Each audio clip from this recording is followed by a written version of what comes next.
Winter dusk comes early in Boston. As snow began to dance outside the window, Laura Bennett sat at her kitchen table, facing the numbers in her ledger. In the quiet room, where only the sound of the calculator echoed, her slender fingers continued to press the keys with precision. "Mom, I'm hungry." James had returned from school. Laura looked up from her numbers and smiled at her son. Her tired face softened in an instant. "Welcome home, James. How was school today?" The small 6-year-old boy happily began telling stories of his adventures on the playground. Laura stood up, took out leftovers from the previous night from the refrigerator, and began warming them. The dark circles under her eyes and the wrinkles on her forehead told the story of the burden she carried. Laura had been working at a small accounting firm for 10 years. On weekdays, she worked at the office from 9:00 to 5:00, handled accounting work at home in the evenings, and on weekends, she worked part-time as a cashier at a supermarket. As a single mother raising her son, she couldn't afford the luxury of rest. "James, Grandma and Grandpa said they're going to call tomorrow." The boy's expression clouded slightly. "About Aunt Emily's wedding." Laura nodded. Her sister Emily had just recently gotten engaged to David Carter, a successful young entrepreneur. Their parents were overjoyed with this news and were immersed in planning a lavish wedding. The Bennett family ran a well-known real estate company in the suburbs of Massachusetts. Her parents, who had built a wealthy lifestyle by developing and selling luxury homes one after another, adored Emily. Having graduated from a prestigious university and working in her parents' company, Emily had always been their pride. Can you imagine making $10,000 a month just from YouTube? All from home? That's exactly what I did with It Stories. No face, no voice. Check the link in the description if you're curious. Meanwhile, Laura had chosen her own path after high school, foregoing college. She had big dreams at the time. However, branded as having betrayed the family's expectations, her relationship with them gradually became distant. Now, they only met a few times a year on special occasions. "Mom, why are Grandpa and Grandma always angry?" James innocently asked. Laura gently stroked her son's hair and answered, "They're not angry. It's just that Mom didn't choose the path they wanted. But that was Mom's choice." She didn't say it, but her relationship with James's father had also added fuel to her parents' anger. The partner she chose after giving up on college was a local musician. She had a child without getting married, and then her partner disappeared when she was 5 months pregnant.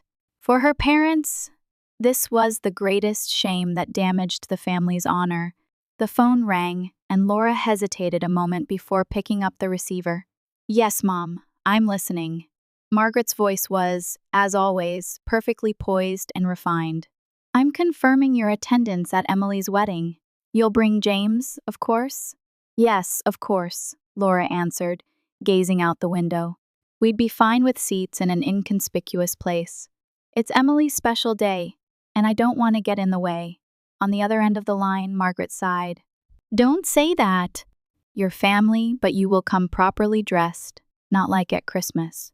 Her words trailed off, but their meaning was clear. Laura closed her eyes and took a deep breath. "It's all right, Mom. Don't worry. Please tell Emily congratulations." After hanging up, she returned to the table. James had started his homework. The hair falling across his forehead warmed Laura's heart. No matter how difficult things got, having this child gave her the strength to keep going every day. "Mom, are we going to the wedding?" James looked up and asked. "If you don't want to go, we don't have to." Laura was surprised by her son's wisdom. At just 6 years old, he was already sensing the complex family dynamics. "We'll go, James. It's a celebration for Aunt Emily." And she added after thinking a bit, "Family is family, no matter what, even if we're apart." James nodded, but questions lingered in his eyes. "Then let's wear nice clothes. I've learned how to tie a necktie." Laura smiled. "Yes, let's dress up as best we can." A modest night spent together in this small apartment. Outside, snow continued to pile up, and the city lights shone through the window. On the morning of the wedding day, Laura woke up an hour earlier than usual. The soft daylight streaming through the bedroom window seemed a bit brighter than usual, as if nature itself was celebrating the beginning of this special day. She lay in bed for a while, organizing the flow of the day in her mind. Taking a deep breath to calm herself, Laura went to the closet and took out a pale blue dress she had purchased with money she had been saving up for 3 months. It wasn't expensive, but it matched her skin tone and had a simple yet elegant look. As she touched it gently, she stood in front of the mirror and held the dress against her body. She wanted to at least not embarrass her family today. "Mom, are you up?" James's voice came from the bedroom door. Laura turned around and smiled at her son, whose face was peeking through the door. His eyes held a mixture of excitement and anxiety. "Good morning, James. Did you sleep well?" "Yeah. Today is Aunt's wedding, right?" "I'm already ready," James said confidently. He was already wearing a dress shirt and trying to wrap a slightly oversized necktie around his neck. Laura's heart warmed at the sight of her son. This child was her pride, no matter what. "Wait, let me tie that nice necktie for you." After breakfast, Laura headed to the dining table and spread out colorful construction paper and marker pens she had prepared. James sat next to her, and they began making a heartfelt wedding card together. "What message should we write?" Laura asked James. "Let's write, 'Congratulations, Aunt Emily.'" "Be happy," Laura nodded at her son's pure words. She carefully wrote the message on the card, and James added flowers and what looked like the bride and groom. It was an awkward but loving drawing. "This isn't my only gift." Laura took out a small box. Inside was a silver bracelet that had been passed down from her grandmother to her mother, and then to her. "You're giving Grandma's keepsake bracelet to Aunt Emily?" James asked in surprise. "Yes. Family heirlooms should be passed down to the next generation," Laura answered quietly. The bracelet was one of her few precious treasures, but she hoped it would serve as a bridge to mend her relationship with her sister. Around 11:00, Laura and James left the apartment. They took a bus to the upscale hotel in the city. As the scenery outside the bus window changed, Laura's nervousness grew. James was absorbed in the scenery outside, but occasionally looked up to check his mother's expression. "Mom, are you okay?" Laura forced a smile and held her son's small hand. "Yes, I'm fine. Just a little nervous." "I'm a little nervous too, but I'll be okay because you're with me." At those words, Laura felt her eyes well up. No matter the situation, this child would be by her side. That was enough. When they arrived at the hotel entrance, many guests had already gathered. Luxury cars pulled up one after another in front of the entrance, and well-dressed people stepped out. Laura got off the bus, took a deep breath, and stepped into the luxurious lobby of the hotel. "Laura, it's been a while." Turning around, she saw Lisa, Emily's high school friend, waving at her. Laura smiled back and walked towards Lisa, leading James by the hand. "Lisa, how have you been?" "I'm doing great." "Is this James? He's grown so much." Lisa bent down to James's eye level and introduced herself. "Hello, James. I'm your mom's friend from high school." James shyly replied. "Hello." Lisa continued to Laura. "Your mom and dad are checking on the ceremony preparations. Emily is in the changing room. Everyone's so busy." Laura nodded. Despite the long time since they'd last met, Lisa welcomed her warmly. She felt a bit more at ease, but that was short-lived. "Laura." At the cold voice, she froze. Turning around, there stood Margaret Bennett, dressed in perfect makeup and an expensive dress. Her expression was stern, and her eyes looked Laura up and down as if appraising her. "Good morning, Mom," Laura greeted calmly. Margaret just nodded slightly and immediately turned her attention to James. "James, you've grown." James stood up straight and politely greeted, "Hello, Grandma." Margaret smiled slightly but quickly regained her composure. "The ceremony will start soon. It's time to be seated." "Your seats are." She hesitated, looking around a bit perplexed. "They're prepared at the back, on the left side near Emily's friends." Laura said nothing, but the meaning was clear. They were placed near the friend section, not with the family. Margaret was about to say something when a voice came from the opposite side of the lobby. "Mom!" A button came off my dress. "Hurry!" At Emily's voice, Margaret immediately turned around and responded, "I'm coming." She left in a hurry without even saying goodbye to Laura and James. Lisa looked at Laura apologetically. "I'm sorry." "That's just like always," Laura shrugged. "It's okay. I'm used to it." On their way to the ceremony hall, they also ran into Laura's father, Henry. He stood there in his expensive suit, full of dignity. His expression softened a bit when he saw James, but he only offered a formal greeting to Laura. "This is a present for Emily. Could you give it to her later?" Laura held out the handmade card and the small jewelry box. Henry took them and just nodded silently. When they entered the ceremony hall, indeed, their seats were prepared at the back. On the left side, Laura led James and quietly sat down. James looked around the venue with a nervous expression. "Mom, everyone's wearing such beautiful clothes." Laura smiled. "Yes, because today is a special day." Before the ceremony began, James suddenly stood up. "Mom, I want to give the picture I drew to Aunt Emily myself." Laura hesitated, but seeing her son's serious expression, replied, "All right, let's go see." They headed toward the preparation room and knocked on the door. Emily herself opened it, and there stood her sister in a wedding dress. She was perfectly beautiful, like she'd stepped out of a magazine. "Emily, you look truly beautiful," Laura said sincerely. Emily looked at her sister with a slightly surprised expression, then put on a formal smile. "Laura, you came." "Thank you. Aunt, this is for you." James held out the picture he had drawn.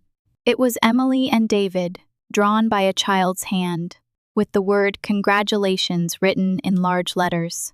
Emily glanced at the picture and said, "Oh, thank you, but I'm busy right now," and placed the picture on a nearby table.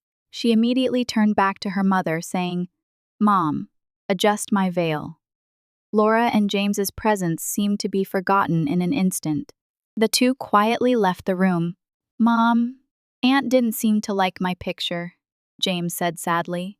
Laura hugged her son and comforted him. "That's not true. She's just busy right now. Your picture was wonderful, but she just put it down." "It's okay. Let's make it our own treasure." Laura smiled gently. "James, no matter what happens, your feelings are what matter. Your caring heart is your most wonderful quality." James brightened a little and nodded slightly. The two returned to the ceremony hall and quietly took their seats. The ceremony was conducted solemnly, and Emily and David exchanged vows with radiant faces. Laura quietly watched the ceremony, sincerely wishing happiness for her sister. She tried to hold only pure feelings of blessing, not anger or jealousy.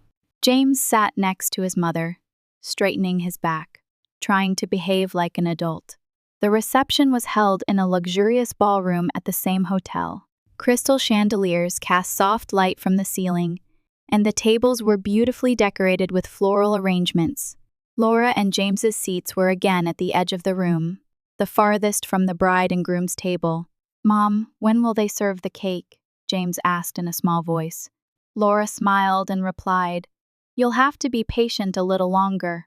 First, there's dinner and speeches." The dishes were served one after another, and the reception proceeded in a pleasant atmosphere. The people sitting around Laura didn't know her. When she introduced herself, they often responded with surprised looks, saying, "Oh, the bride's sister." They had expressions that suggested they had heard rumors but were meeting her for the first time. After the meal, when the wedding cake was cut, the MC with a microphone announced, "Now, let's hear speeches from the friends and family of the bride and groom." The parents stood up first and proudly spoke about Emily's growth. Laura's name wasn't even mentioned, but that was expected. Then the groom's parents and friends each offered warm words. Laughter and applause echoed through the venue, and the atmosphere was filled with blessings. And at the end of the speeches, Emily herself took the microphone. Everyone, thank you so much for celebrating our new beginning today. Her voice was clear and reached every corner of the venue. Laura secretly felt proud of her sister's confident appearance. Today, I was able to marry the most wonderful man, David. I'm so glad I met you. After declaring her love for the groom, Emily raised her glass and continued, and I deeply thank my parents who raised and supported me until today. Laura quietly applauded. The speech should have ended there, but suddenly Emily pointed to Laura at the edge of the room. And we have a special guest today, my sister Laura. All eyes in the venue turned to Laura. She froze, not expecting Emily to call her name in this setting. James sensed his mother's change and anxiously grabbed her arm. Emily continued with a smiling face. Actually, I've always thought this since I was a child. I worked desperately hard not to become like my sister. Chuckles began to spread through the venue. Laura's face grew hot. Because she's the perfect trifecta, poor. A single mother and plain looking. Emily laughed out loud, and loud laughter erupted from the venue. James squeezed his mother's hand tightly. And she even has a useless son. The word stabbed Laura's chest like a blade. She felt as if the room was darkening. It was as if all the blood was draining from her face. She tried to stand up, but her legs trembled and had no strength. The atmosphere in the venue momentarily froze. The laughter died down, and an uncomfortable silence hung in the air. Emily, sensing the situation, quickly added, "I'm joking. Just joking." At that moment, Margaret Bennett raised her voice while holding a wine glass. "It's a joke!" "Don't take it seriously." That's so like Emily. Henry was also nodding and laughing. Seeing this, laughter leaked from the venue again. Laura, blushing and fighting back tears, tried to force a smile. "I'll step out," she said in a small voice, trying to stand up, but then she realized her son's hand had already left her arm. James was already standing, walking straight toward the front with a straight back. "James!" Laura called out in a small voice, but his feet didn't stop. As the venue fell silent, the 6-year-old boy was boldly heading toward the bride and groom's table. Emily stood frozen with a surprised expression, microphone in hand. James stopped in front of her and announced in a small voice, "I want to say some congratulatory words too." The venue was completely silent. Laura held her breath, unable to move. David leaned forward from beside Emily with a smile and handed the microphone to James. Emily had a confused expression but couldn't say anything against her groom's kindness. Holding the microphone in his small hands, James looked around the entire venue, then at his mother. When their eyes met, a look of determination appeared on his face. "My mom works 3 jobs every day."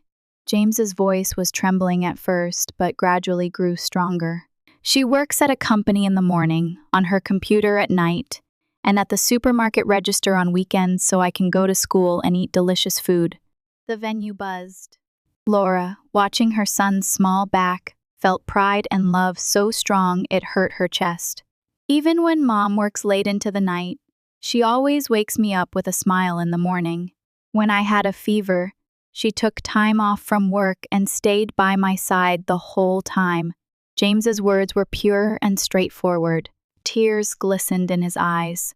"Grandpa, Grandma, and Aunt always make Mom sad, but Mom taught me that it's important to forgive people. Mom is very strong." The sound of sniffling began to be heard from around the venue.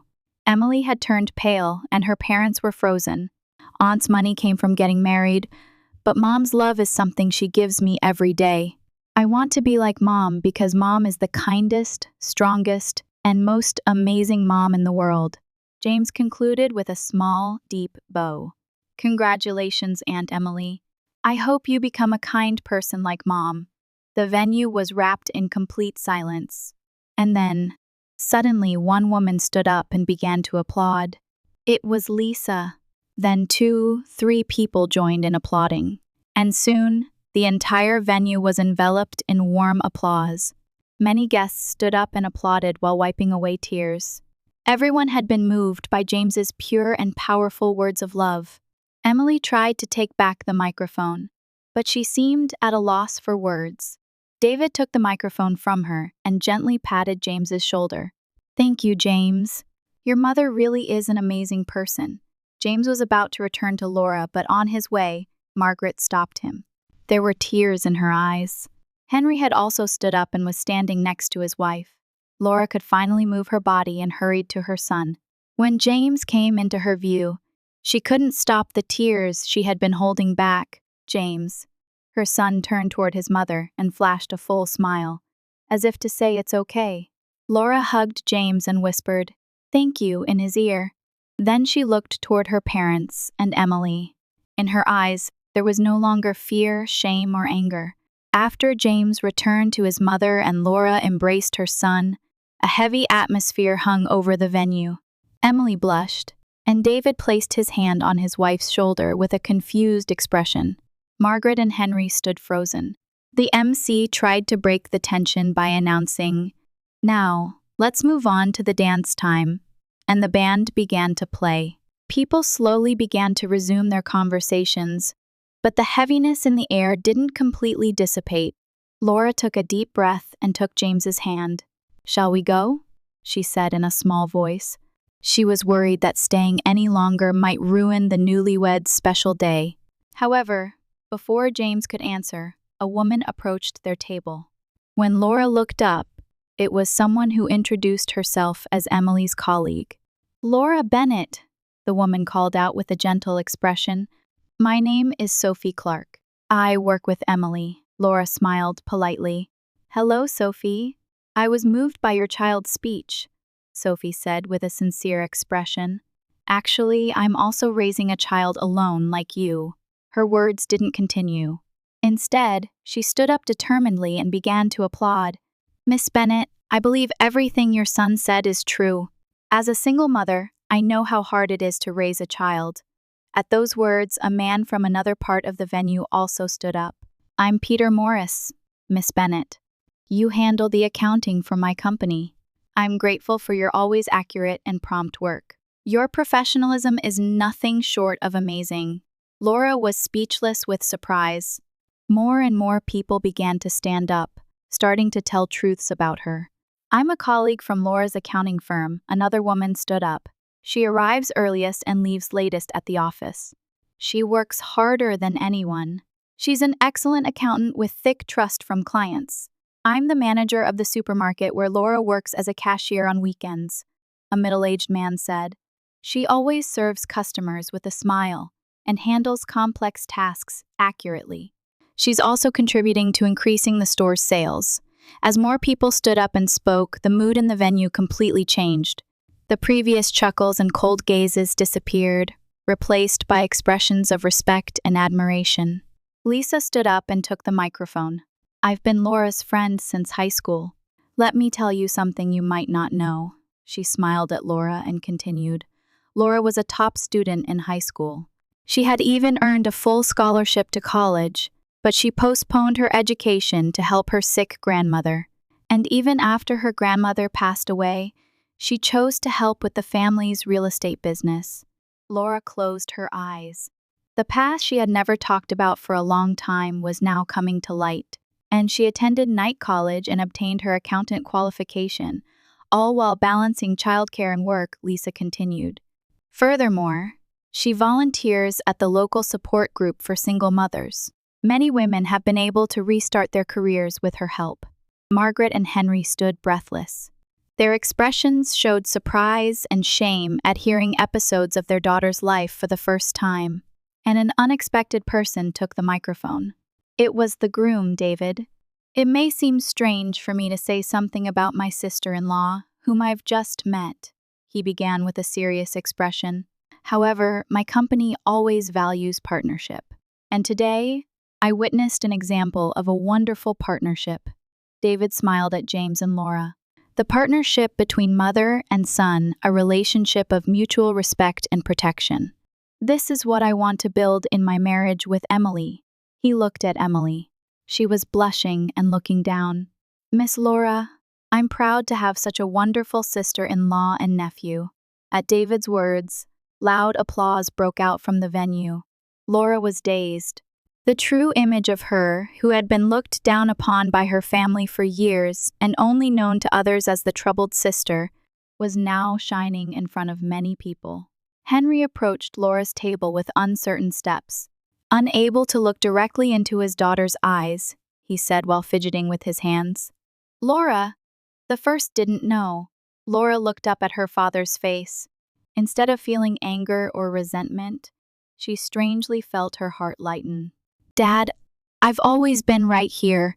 Margaret also approached and knelt before James. We've been terrible grandparents, haven't we? Her voice was trembling. Can you forgive us? James thought for a moment, then answered. Mom said forgiveness is important and timidly hugged his grandmother. Tears welled up in Margaret's eyes.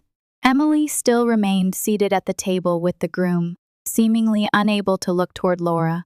Laura, strangely enough, didn't feel like blaming her. It was just a sense of complex emotions from all these years being released. Laura took James's hand and slowly walked toward her sister's table. Standing in front of Emily, she quietly said, "Congratulations, Emily. Be happy." Emily looked up and met her sister's eyes. Her eyes were brimming with tears. Laura, I'm sorry. I really said terrible things. Without waiting for her words, Laura took out the small box containing the bracelet inherited from her grandmother and placed it on the table. This is my gift to you. It's a family treasure. Emily opened the box and gasped at the bracelet inside. But this is yours. It's your turn to wear it now, Laura smiled. David gently encouraged Emily, and she stood up and hugged her sister. I'm sorry. I'm really sorry, she repeated. At this moment, Laura was able to take pride in her life and choices in front of her family for the first time. She looked down at James and smiled. His pure courage had brought about this moment. James, shall we go home? Laura said to her son. Already? But I haven't had cake yet, James said a bit disappointedly. This comment brought laughter from the venue. David stood up and said, Let's prepare a special cake for James, and called a waiter. That night, Laura and James returned home feeling liberated from a long-standing burden. Tonight, they had been recognized and accepted for who they truly were. 3 months later, one morning, gentle autumn sunshine streamed into Laura's apartment. The sweet scent of pancakes wafted from the kitchen, and flowers adorned a small table in the living room. Mom, Grandpa and Grandma are coming soon, right? James, wearing a new sweater, was peering out the window. Yes, in about 10 minutes, I think, Laura answered while plating the pancakes. Since the wedding day, her life had been changing bit by bit. Her efforts at the accounting firm had been recognized, and she had been promoted to a management position. Weekend, part-time work was no longer necessary, and she had more time to spend with James. He had made more friends at his new school and was growing up brighter and more energetic than before. Sister, can I help? Margaret's voice came from the kitchen door. She had arrived a bit early with her husband. Laura turned around and smiled at the sight of her mother. Thank you, Mom. It's all ready. The table is already set. Henry waved to James, and when his grandson ran to him, he lifted him high. Oh, you've grown again. What grade are you in now? Still first grade, Grandpa, James answered with a laugh. In the past 3 months, Margaret and Henry had begun to genuinely engage with their grandson. They visited Laura's home every weekend and sometimes invited James to their home to spend time together. The parents, who had apologized for years of misunderstanding and neglect, were deepening their relationship with their grandson, as if to make up for lost time. Have you heard from Emily? Laura asked while arranging the plates. Margaret's expression clouded a bit.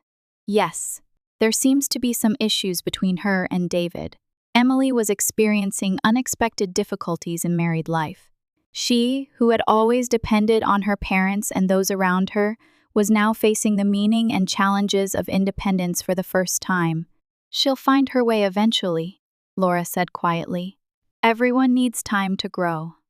Henry nodded appreciatively at his daughter's words.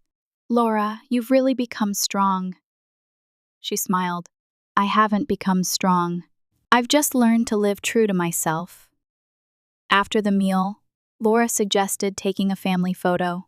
Everyone gathered on the living room sofa, and she set the camera timer. Say cheese. The flash went off, and 4 smiling faces were captured in one photograph. It was the image of a family being rebuilt, imperfect as it was. Laura had told her parents that trust can't be built in a day. And yet they had begun walking the path of repairing their relationship little by little, for James's sake. What is a true family? What is happiness? The answer isn't singular. It's something each person must find for themselves, Laura thought quietly as she gently stroked James's head. In this moment, she could finally take pride in her life and choices with all her heart.